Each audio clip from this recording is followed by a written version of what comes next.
will start with diet. Worldwide, each year, physical inactivity is potentially accounted for more than 10 million years of healthy life lost, but what we eat may account for nearly 20 times that amount. According to the Global Burden of Disease Study, the most comprehensive and systematic analysis ever undertaken of the causes of death, the number one killer in the United States and on planet Earth is a bad diet. Unhealthy diets shave hundreds of millions of disability-free years off people's lives annually. That is why I've dedicated my life to the study of nutrition. The best foods. Funded by the Bill and Melinda Gates Foundation, the Global Burden of Disease Study pulled together nearly 500 researchers from more than 300 institutions in 50 countries and examined almost 100,000 data sources. Among the findings, they determined that the number one killer of Americans is the American diet, bumping tobacco down to number 2. Smoking now only kills an estimated 500,000 Americans every year, whereas our diet appears to kill many more. Diet is considered to be the most important modifiable lifestyle factor when it comes to aging, health span, and lifespan. When studies find that quote-unquote optimal nutrition, healthy dietary patterns, or higher diet quality are associated with increased life expectancy, lower risk of all types of chronic disease, a higher quality of life, and more successful aging, what do they mean by healthy diet? Tallying higher on each of the 4 major dietary quality scoring systems has been associated with an extended lifespan and lowering of heart disease and cancer mortality, and they share only 4 fundamental elements: more fruits, more vegetables, more whole grains, and more nuts and beans. They're all built on a common core of a plant-rich diet, whereas food patterns that are rich in refined and animal foods and poor in plant foods, referred to as the Western diet or westernized diets, are associated with higher risks. In the Global Burden of Disease Study, 4 of the top 5 dietary risk factors for death were foods of which we're not getting enough. Eating more vegetables could potentially save about 1.5 million lives around the world every year. Eating more nuts and seeds, 2 million lives. More fruits, closer to 2.5 million lives. An inadequate intake of whole grains may be responsible for the loss of 3 million lives annually. Salvation for millions may lie not in some new medicine or vaccine, but in eating more whole, healthy plant foods. Note that pickled vegetables with added salt and canned fruit with added sugar may do more harm than good. The worst foods. When making critical life or death decisions, like what's best to feed ourselves and our families, how should we evaluate our choices? Best available balance of evidence is a phrase I often use, but what does it mean? What a single study says matters less than what the totality of peer-reviewed science has to say. Individual studies can lead to headlines like this one from Forbes: "Study finds no link between secondhand smoke and cancer." To know if there's really no link between secondhand smoke and lung cancer, it would be better to look at a review or meta-analysis that compiles multiple studies together. The problem is that even these collated findings can sometimes contradict each other.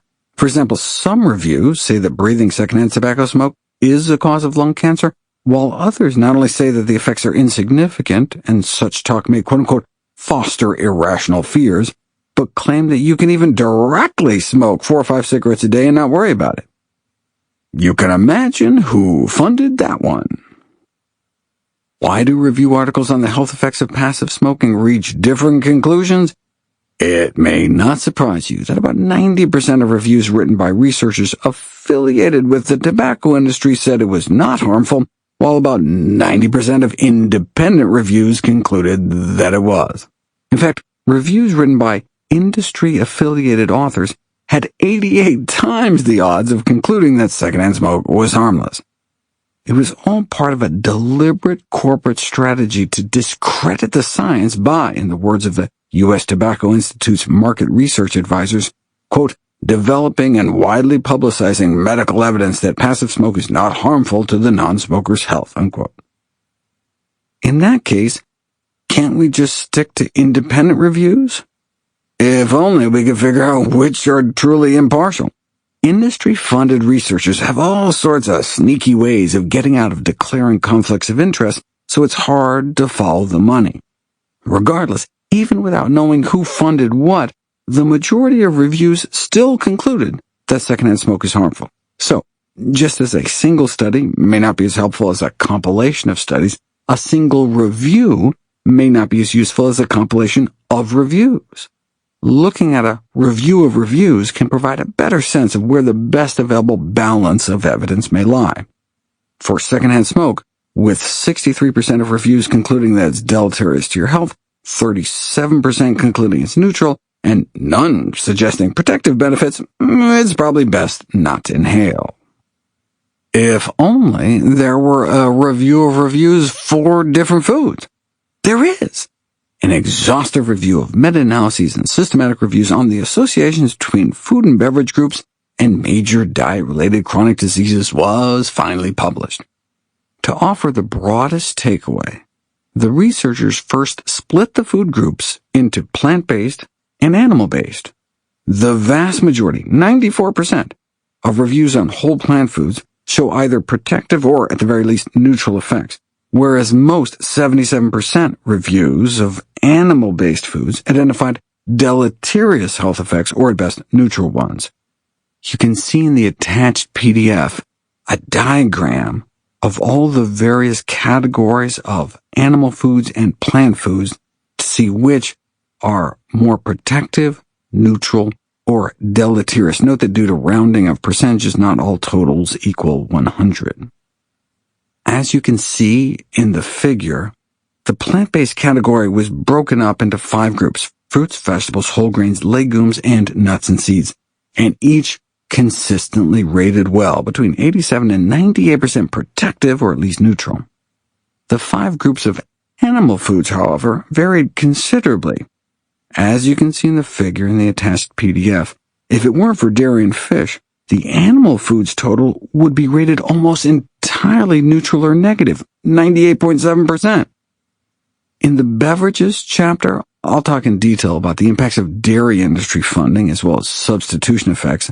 For example, those who drink milk may be less likely to drink soda, a beverage even more universally condemned, so any protective benefits may be relative, arising not necessarily from what is consumed, but rather from what is avoided. This may help explain the fish findings too. After all, the prototypical choice is between chicken and fish, not chicken and chickpeas. Not a single review found a single protective effect of poultry consumption. As you'll see in the figure, even the soda industry received 14% protective effects, but chicken and eggs got big fat goose eggs, and that's even in spite of all the funding supplied by the National Chicken Council and the American Egg Board. Like the secondhand smoke reviews, perhaps a whitewash is sometimes all the best money can buy. Like the calcium in dairy, there are some healthy components of fish, namely the long-chain omega-3 fatty acids, EPA and DHA, not necessarily for heart health, though, and the most extensive systematic assessment to date of effects of omega-3 fats on cardiovascular health. Increasing intake of the fish oil fats has little or no effect on cardiovascular health. In fact, if anything, only the plant-based omega-3s found in flax seeds and walnuts might be protective. The long-chain omega-3s are important for brain health, though. Thankfully, just like there are best of both worlds non-dairy sources of calcium, there are pollutant-free, algae-based sources of EPA and DHA. The bottom line is that when it comes to the diet-related diseases researchers considered, such as obesity, type 2 diabetes, mental health, bone health, cardiovascular disease, and cancers, even if you lump all the animal foods together, ignore any industry funding effects, and simply take the existing body of evidence at face value, 9 out of 10 study compilations show that whole plant foods are, in the very least, not bad, whereas about 8 out of 10 of the reviews on animal products showed them to be not good. Comparing butts to burgers. How not good are we talking? Meat consumption is associated with increased risk of more than 20 different diseases, but by how much? To compare different chronic risks to one another, researchers came up with the concept of a quote-unquote microlife, defined as 30 minutes of your life expectancy. Someone in their 20s may have about 57 years left of life on average. That's about 20,000 days, 500,000 hours, or 1,000,000 half hours. A microlife is one of the 1,000,000 half hours we may have left. Smoking 2 cigarettes or drinking 2 pints of beer on average would cost a 30-year-old man 1 microlife, as would each day he is 11 pounds overweight. See how helpful this can be in terms of comparing risks? Drinking 1 pint of strong beer, for example, cuts your life expectancy as much as smoking 1 cigarette does. If it's unthinkable for you to have so little respect for your own health that you'd light up twice a day, then it should be just as unthinkable to be 11 pounds overweight. Alternately, you can compare life-extending behaviors. For example, eating at least 5 daily servings of fruits and vegetables may add an average of 4 years onto your lifespan. That's about twice as beneficial as the estimate for exercising every day. But even exercising for 20 minutes may add an hour, 2 microlives to your life. So for everyone who says they don't have time to work out, exercising potentially gives you a 3-to-1 return on investment. Give 20 minutes of your time to theoretically get 60 minutes of life. Beyond that, there's a bit of diminishing returns, but exercise an hour a day and you still may get back more time than you put in. What about meat? A single burger is associated with losing a microlife. Is eating a burger worth 30 minutes of your life? So in terms of lifespan, 1 burger appears equal to 2 cigarettes. If you wouldn't light up before and after lunch, maybe you should consider a bean burrito instead. An egg salad sandwich wouldn't be a great choice either. In 2021, the largest prospective study ever done on eggs and mortality was published. The NIH AARP Diet and Health Study, sponsored by the National Institutes of Health and the American Association of Retired Persons, which followed more than 500,000 people for an average of 16 years. Each half an egg a day was associated with a 7% increase in all-cause mortality, which would make 1 egg on par with 1 burger for reducing lifespan. Bacon causes cancer. Processed meat is even worse. Imagine 2 people who are identical in every way, except one consumes about 50 grams of processed meat a day, about 1 large sausage or hot dog or a few strips of bacon, and the other doesn't have any. Eating just that single daily serving of processed meat is expected to take off around 2 years of life. Alternately, you could frame it as a daily loss. Eating a sandwich with just 2 slices of deli meat like bologna or ham is expected to take off around 1 hour of your life. Do you ever feel like there's just never enough hours in the day? Well, you may effectively have 1 hour less depending on what you pack for lunch. Processed meat, bacon, deli meats, hot dogs, and the like, causes cancer. In 2015, the most prestigious cancer research institution in the world classified processed meat as a Group 1 carcinogen, a substance known to cause cancer. Critics questioned putting processed meat in the same carcinogenic classification as asbestos, tobacco, and mustard gas, but the classifications relate to the strength of evidence that the agent causes cancer or not how much cancer. All substances with Group 1 classification are not equally dangerous. Even though they are both Group 1 carcinogens, it's safer to eat a sandwich filled with pastrami than plutonium. Just how dangerous is processed meat? The elevated risk of colorectal cancer is 18% for every 50 grams of processed meat consumed a day. So if you have a sandwich with 2 small slices of bologna every day for lunch, you would increase your colorectal cancer risk by 18%. A half-pound pastrami on rye could bump it up more like 80%. How does 18% increased cancer risk compare to other risky behavior? When I testified before the 2020 to 2025 U.S. Dietary Guidelines Scientific Committee, I said, quote, "We try not to smoke around our kids, so why would we send them to school with a bologna sandwich?" Unquote. That may sound like a hyperbolic metaphor, but it isn't an exaggeration. According to the Surgeon General, living with a smoker increases your risk of lung cancer by 15%. So breathing in secondhand smoke day in, day out increases your risk of lung cancer almost to the same extent that eating a single daily serving of processed meat increases your risk of colorectal cancer. Colorectal cancer is the second leading cause of cancer death after lung cancer. So if you don't smoke, colon and rectal cancer may be your greatest cancer nemesis. But you can drop that risk by nearly a fifth just by cutting a serving of processed meat out of your daily diet. Back to nature. Given that the healthiest foods tend to come from plants, it should come as no surprise that healthy plant-based diets are associated with a lower risk of premature death in the general population, and specifically among older adults. For healthy aging, longevity, and delaying age-related diseases, recommended diets center around whole plant foods. Such a diet may cut the risk of Alzheimer's disease by more than half, for instance, and could save billions in healthcare costs. Just one additional serving of fruits and vegetables a day could potentially slash $5 billion off U.S. medical expenditures each year. The benefits of plant-based eating likely derive from the dual action of increasing protective dietary factors like fiber, while decreasing intake of pathogenic or disease-causing dietary factors like saturated fat. For 18 years, the Baltimore Longitudinal Study of Aging followed individuals who had started out at an average age of around 60. Researchers found that more fruits and vegetables, as well as less saturated fat, were associated with a lower likelihood of dying from heart disease within that period, but only the combination of elevated produce consumption and decreased saturated fat intake significantly reduced the risk of dying from all causes put together.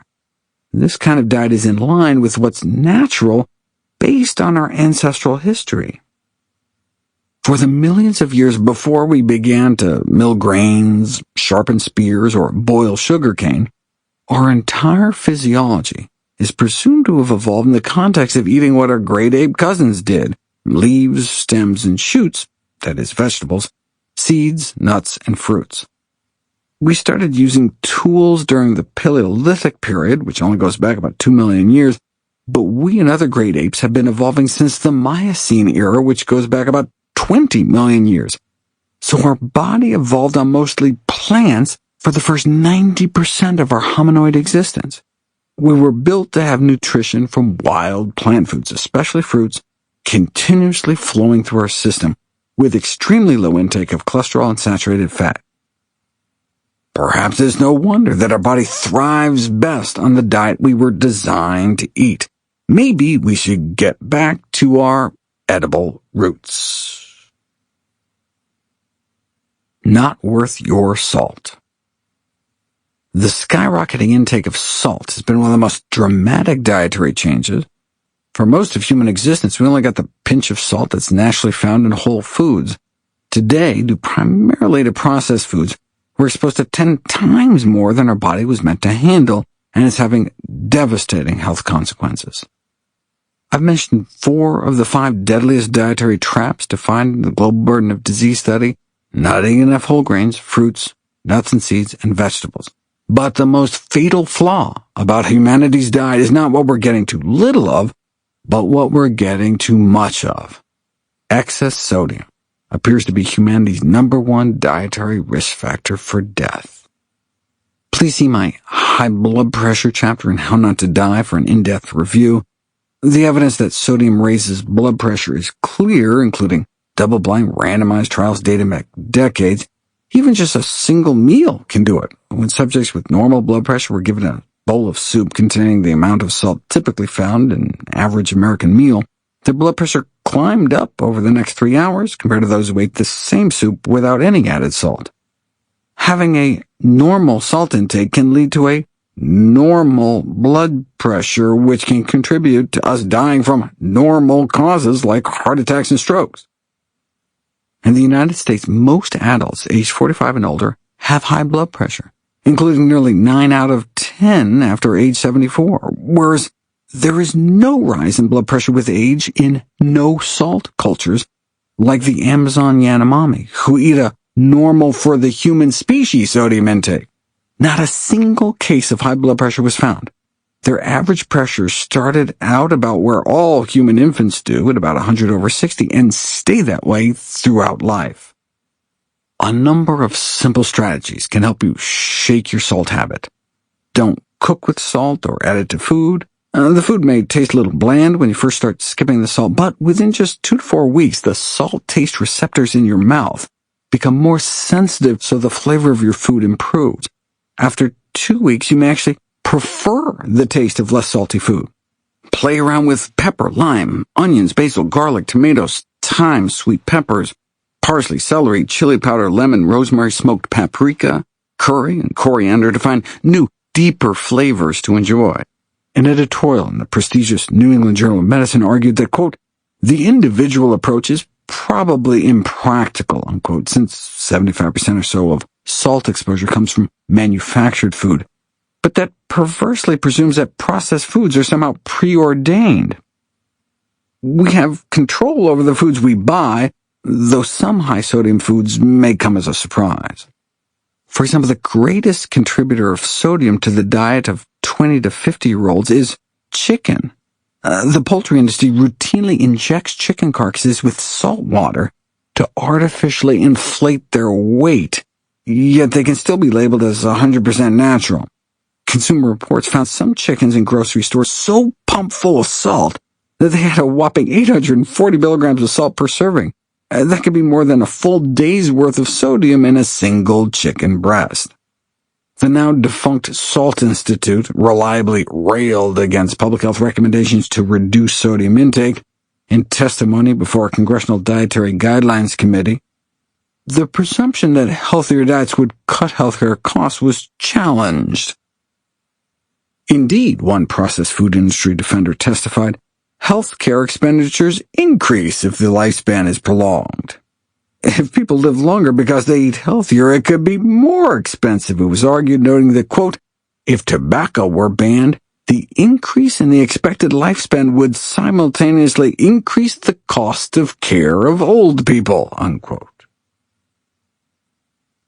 Sidebar, tongue scraping.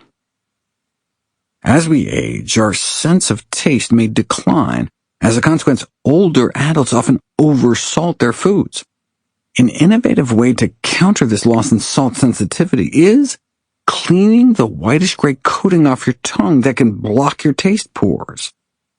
Check out my video, c.nf/tongue cleaning, on how tongue brushing or scraping has been shown to improve the ability to taste saltiness in both younger and older adults, effectively decreasing your taste for death. Potassium-based salt substitutes. Hypertension or high blood pressure is called the silent and invisible killer because it rarely causes symptoms, but is one of the most powerful independent predictors of some of our leading causes of death. The American Heart Association's recommended limit is 1,500 milligrams a day. Care to guess what percentage of Americans exceed that? An incredible 99.4%. The overwhelmingly vast majority of U.S. adults consume too much sodium and at the same time too little potassium, a mineral that lowers blood pressure. Less than 2% of U.S. adults consume the recommended daily minimum intake of potassium. This is even more striking when we compare our current intake with that of our ancestors, who consumed huge amounts of dietary potassium. We likely evolved getting more than 10,000 milligrams a day.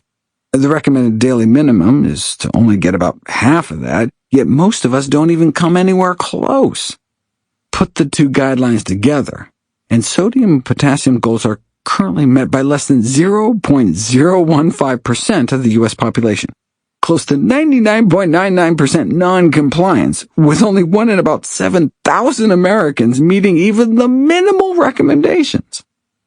What about using potassium-based salt substitutes? Instead of flavoring our food with sodium chloride, salt, why not shake on some potassium chloride? A naturally occurring mineral salt, potassium chloride is obtained the same way as regular sodium salt. Randomized controlled trials have found that simply swapping in some potassium chloride for regular salt can not only lead to significant reductions in blood pressure, but can prevent hypertension in the first place and, more importantly, save lives.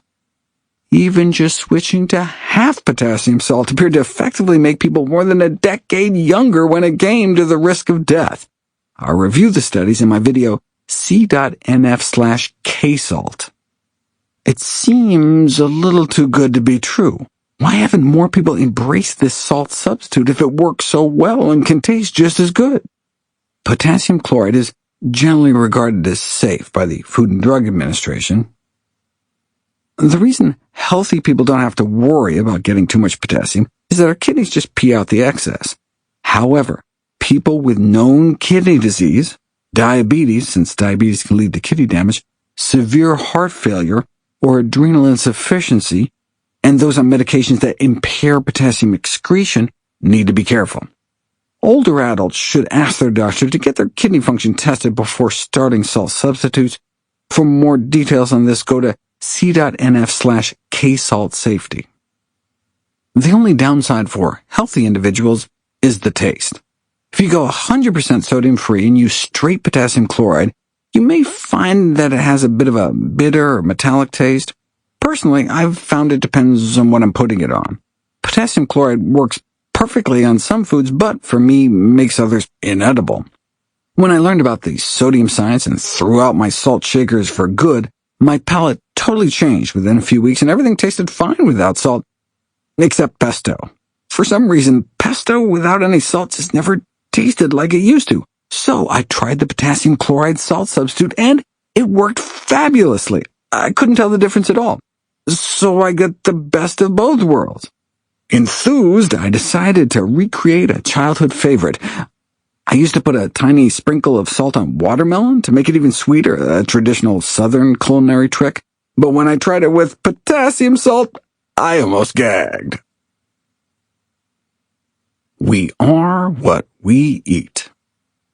Not only is the American diet the leading killer of Americans, but, thanks in part to the obesity epidemic, our diet is also the leading cause of disability in the United States. So what we eat is the number one determinant of how long we live and what most determines whether we will become disabled or not. If our diet is the number one cause of death and disability, and if most deaths are preventable and related to nutrition, then obviously nutrition is the number one subject taught in medical school, right? It's the number one thing your doctor discusses with you at every single visit, right?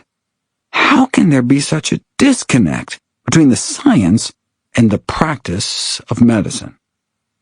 Unfortunately, doctors suffer from a severe nutrition deficiency in education. Most medical students are just never taught about the impact that healthy nutrition can have on the course of illness, so they graduate without this powerful arsenal of knowledge. There are also institutional barriers, such as time constraints and lack of reimbursement. In general, doctors aren't paid for counseling their patients on how to take better care of themselves. Of course, the drug companies also play a role in influencing medical education and practice. The director of the Institute for Medical Humanities concluded an Ethics Journal article on Big Pharma's influence on medical education with these words: "I'm not sure which is the more severe condemnation of our professionalism, our willingness to be bought or our willingness to rationalize and deny, to make it seem as if we're not being bought," unquote. Ask your physician when they were last wined and dined by Big Broccoli. It's like smoking in the 1950s. Even then, we already had decades of science linking cigarettes with cancer, but it was largely ignored, in part because smoking was normal. The average per capita cigarette consumption was 4,000 cigarettes a year, meaning the average person walking around smoked half a pack a day. Back then, the American Medical Association reassured everyone that, quote-unquote, smoking in moderation was just fine. After all, most doctors themselves smoked cigarettes. There was the same disconnect between the science and medical practice. Overwhelming evidence versus the inertia of personal habit. It took more than 25 years, 7,000 studies, and the deaths of countless smokers before the first Surgeon General's report against smoking was published in the 1960s. You'd think maybe after the first 6,000 studies it could give people a little heads up or something, but no. Big tobacco was a powerful industry, and today's alcohol, meat, sugar, dairy, salt, egg, and processed food industries are using the same tobacco industry tactics to try to twist the science and confuse the public. Big food is a trillion-dollar industry with thousands of trade associations spending hundreds of millions of dollars on lobbying our legislative leaders. After the processed food industry, which is led by PepsiCo, the next top 3 food lobbies are sugar, meat, and dairy. Dairy, in fact, is the only food trade group with a budget exceeding $100 million. This tells us a lot about the American diet. Cui bono? Follow the money. Today, only 1 to 2% of doctors smoke, but most continue to eat foods that are contributing to our epidemics of dietary disease. Until the system changes, we have to take personal responsibility for our own health and for our family's health. We can't wait until society catches up to the science again, because it's a matter of life and death. A sidebar: master of your own destiny. Longevity experts consider nutrition likely, quote, the most important intervention for the promotion of health and the prevention of the great majority of age-associated chronic diseases, unquote. Changing from a typical diet to a more optimized one starting at age 20 would be expected to increase the lifespan of women by about 11 years and men by 13. The largest lifespan gains would be made by eating more legumes, then whole grains and nuts, and cutting down on meat, then sugary beverages like soda. And it's never too late. At age 60, starting to eat more healthfully could mean 8 or 9 more years of life. Even starting as late as age 80 could add years to your life. Changing your health destiny can start with your very next meal.